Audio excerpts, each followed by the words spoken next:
సమాజంలో తిరగటాకి అర్హత లేనటువంటి సీమరాజా అనే ఒకడు ఒక సమాజానికి చీడపురుగు లాంటి ఒక సీమరాజా లాంటి వాడితో భుజం మీద చేసి తిరిగి ఎక్కడ కెలక్కూడదో అక్కడ కెలికేశావురా.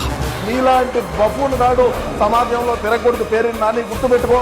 నువ్వు మంత్రిగా పనిచేసినావు. మంత్రిగా నువ్వు ఎల్లబొడిచింది ఏంది? నువ్వు ఆ మచిలీపట్నంలో చేసినటువంటి పనులేంది? ఆ పోర్టులో చేసినటువంటి అవినీతి ఏంది? అదే విధంగా నువ్వు శ్మశానం సంబంధించినటువంటి స్థలాలు ఏ విధంగా కబ్జాలు పెట్టావు? ఏ విధంగా దేవుడికి దేవుడు మాన్యాలు ఏ విధంగా కబ్జాలు పెట్టావు? నువ్వు నీ బతుకు నీకేయాల సమాజంలో తిరగకుండా నల్లగొడ్డలు నీ కప్పాల పేరున్నాని నాకు కాదు. నిన్ను సమాజంలో తిరగనీయకుండా చేసినారు కాబట్టి ఈ రోజు నీ బతుకు 50,000 ఓట్లకు పైచిలుకుగా ఓడిపోయిన చరిత్ర నీది. నువ్వంత నీతిగా జాతిగా కరెక్ట్ గా బతికి ఉంటే, నువ్వంత నీతిగా జాతిగా కరెక్ట్ గా పాలన చేసి ఉంటే, నువ్వు మంత్రిగా ఉన్నప్పుడు కరెక్ట్ గా పరిపాలన అందించుంటే ఎందుకు ఈ రోజు ఓడిపోతావు? దీనికి చెప్పు సమాధానం.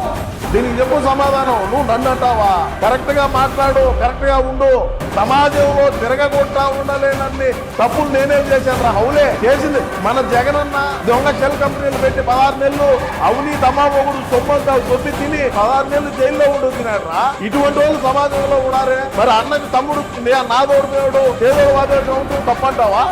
నేను సమాజంలో తిరగకూడదా? నీలాంటి చీడ పురుగులు సమాజంలో తిరగకూడదు పేరుందని నేను కూడా మాట చెప్తా. రుతుమని పళ్ళసందులో గాలి వేసుకొని వచ్చి మాట్లాడేది కాదు. అర్థమైందా? చంద్రబాబు నాయుడు గారినే కాదు, నేను అవసరమైతే అన్న కోసం మోదీ గారిని కలుస్తా. అన్న ఆదేశాలు ఇచ్చిన ట్రంప్నైనా కలుస్తారా? నువ్వేంది బొంగు ఒకడా కాడి నువ్వు అసలు ఎవడు? నువ్వేంది నా గురించి మాట్లాడేది?